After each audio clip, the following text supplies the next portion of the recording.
শেখ হাসিনা চেয়ারে বসে যা বলবে তাই আমাদেরকে শুনতে হবে না, আমরা শুনবো না। আমরা ব্রিটিশের বিরুদ্ধে আন্দোলন করেছিলাম, আমরা ভাষার পক্ষে আন্দোলন করেছিলাম, ব্রিটিশদেরকে দেশ থেকে তাড়াতে বাধ্য করেছিলাম, আমরা পাকিস্তানি খুনিদেরকে দেশ থেকে বাধ্য করেছিলাম ভারতে। আমরা খুনি শেখ হাসিনাকেও ওই মাসনাদ থেকে নামাতে বাধ্য করবে ইনশাআল্লাহ।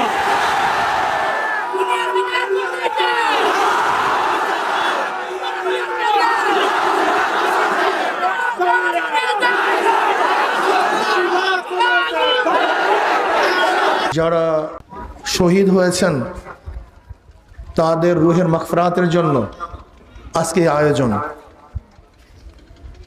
তারা কেন শহীদ হয়েছেন, তাদেরকে কেন হত্যা করা হয়েছে, তাদের দাবি কি ছিল, এ সম্পর্কে কম বেশি ইতিমধ্যেই আমরা অনেকেই জেনেছি।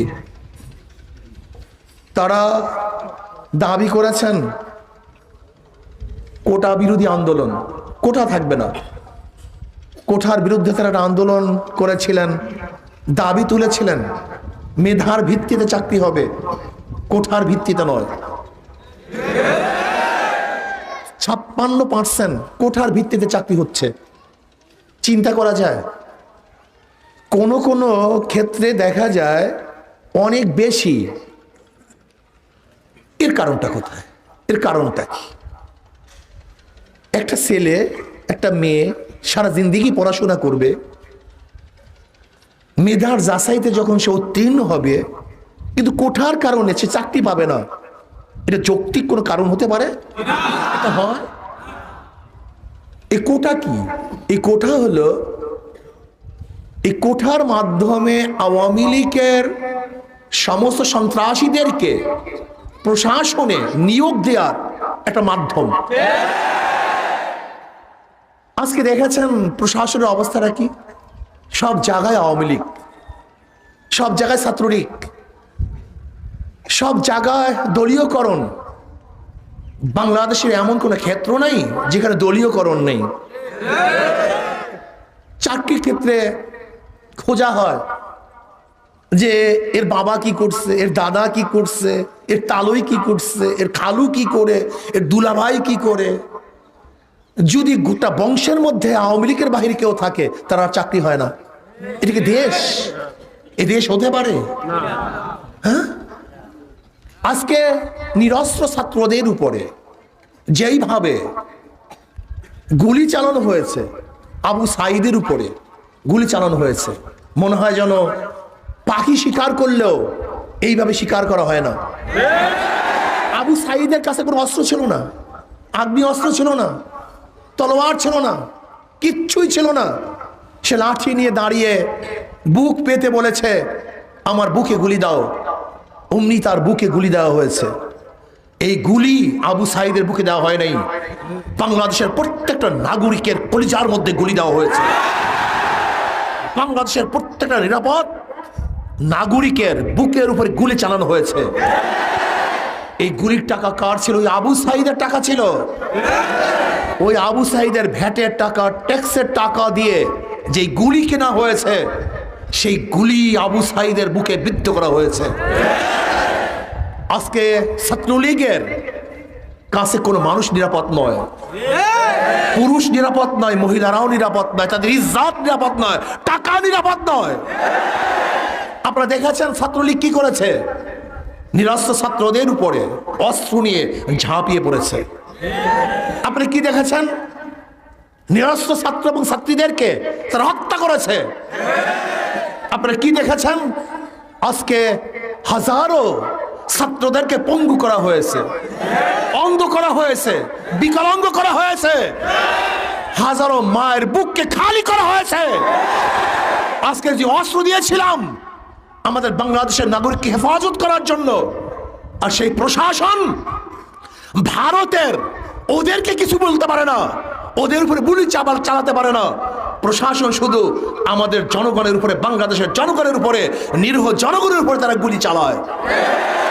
আজকে শেখ হাসিনা খুনি হয়ে গেছে, রাক্ষস হয়ে গেছে, জালেম হয়ে গেছে। সে মসনদে বসে মানুষকে মানুষে মনে করে না, মনে হয় যেন মানুষ নয়, সবাই জানোয়ার। এবার প্রমাণ করতে হবে আমরা মানুষ কি মানুষ নয়, বাংলাদেশের জনগণ কি জনগণ কি জনগণ নয়। শেখ হাসিনা চেয়ারে বসে যা বলবে তাই আমাদেরকে শুনতে হবে না, আমরা শুনবো না। আমরা ব্রিটিশের বিরুদ্ধে আন্দোলন করেছিলাম, আমরা ভাষার পক্ষে আন্দোলন করেছিলাম, ব্রিটিশদেরকে দেশ থেকে তাড়াতে বাধ্য করেছিলাম, আমরা পাকিস্তানি খুনিদেরকে দেশ থেকে বাধ্য করেছিলাম ভারতে। আমরা খুনি শেখ হাসিনাকেও ওই মাসনাদ থেকে নামাতে বাধ্য করবে ইনশাআল্লাহ।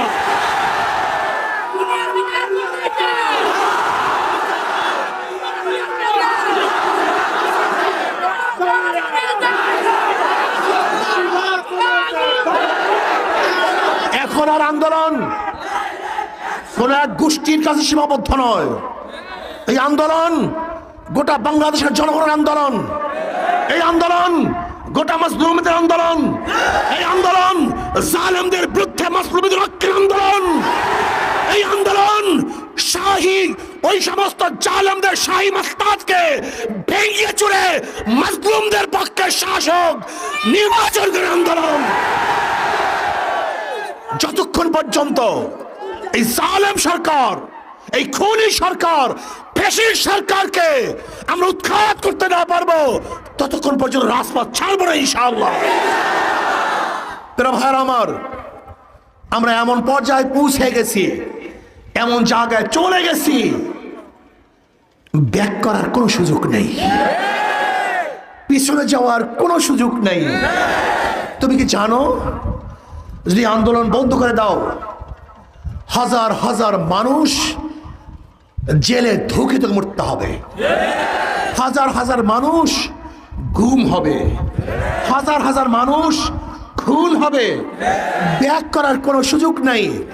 যেরকম তারেক বিন জিয়াদ রহমতুল্লাহ আলাইহি স্পেনে যাওয়ার পরে নৌকাগুলি জ্বালিয়ে দিয়ে বলেছিলেন, হয়তো বিজয় অর্জন করো, শত্রু মোকাবেলা করো, অথবা কাপুরুষের মতো ওই নদীতে ঝাঁপ দিয়ে মরতে পারো, এছাড়া দ্বিতীয় কোনো পথ নেই।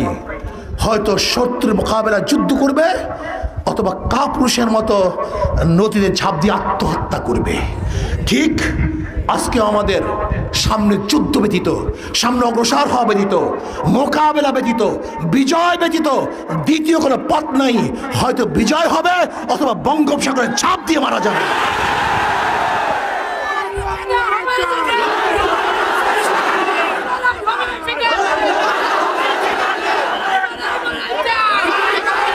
তুমি ভেবেছো কি এই আন্দোলন এখানেই শেষ?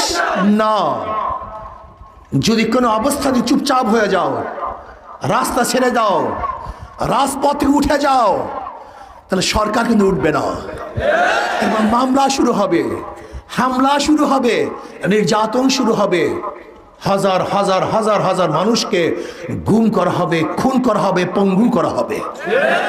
সেই সময় আসতেছে ডু ডাই, ডু ডাই, হয়তো সামনে যাবে অথবা মৃত্যুবরণ করবে, এর বাইরে কোনো রাস্তা নাই। যদি আমরা জেলে যাই, তোমরা যারা থাকবে তারা আন্দোলন করবে, তারা যদি জেলে যাও, যারা থাকবে তারা আন্দোলন করবে, যারা বাঁচবে তারা সংগ্রাম করবো, যারা বাঁচবে তারা সংগ্রাম করবো, এই শাহী জালেমের বিরুদ্ধে আন্দোলন করবো, সংগ্রাম করবে। আমার আজকে দেখেছেন, আজকে পত্রিকায় আসছে, আজকে পত্রিকায় আসছে বিচ্ছুনার উপরে মানুষকে শহীদ করা হয়েছে। আজকে পত্রিকায় দেখেন, পত্রিকায় দেখেছি।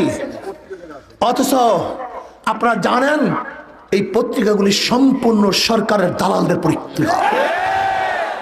সরকারের দালালের পত্রিকার মধ্যে যে 20 জন মানুষের শহীদের ঘটনা চলে আসে, তা কত মানুষ মারা গেছে আমি জানি না। যদি মানুষ মারা যায় একজন, সেখানে পঙ্গু হয় কতজন, আহত হয় কতজন। আজকে হাজারো মানুষ আহত হয়েছে, চিকিৎসা করতে পারে না, হসপিটালে গেছে চিকিৎসার জন্য, সেখানে ওই ছাত্রলীগের ডাকাত এবং গুন্ডারা, খুনিরা সেখানে আক্রমণ করেছে,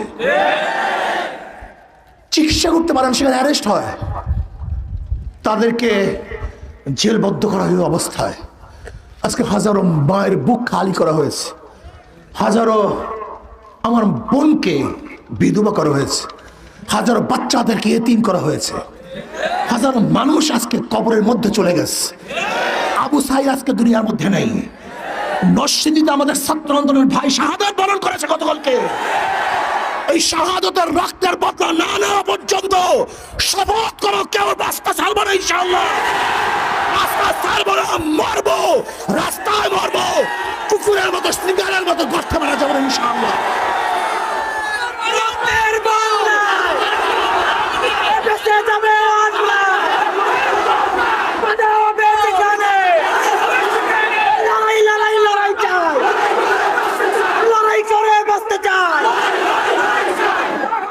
ভাইরা আমার, গতকালকে নরসিংদীতে আমার ভাই শাহাদাত বরণ করেছে। নারায়ণগঞ্জে হাজার আমার ভাই আহত হয়েছে, হাজারো ভাই আহত হয়েছে, শহীদ হয়েছে হাজার মানুষ। না, এই জালেম শাহীর মাসনাদকে তসনাস করার আগ পর্যন্ত, এই ভারতের দালাল সরকারকে গদি থেকে নামানোর আগ পর্যন্ত, এই মুদির দালালকে, মুদির গোলামকে মাসনাদ থেকে নামানোর আগ পর্যন্ত রাস্তা ছাড়বো না, রাস্তা ছাড়বো না, রাস্তায় থাকবো ইনশাআল্লাহ। আমি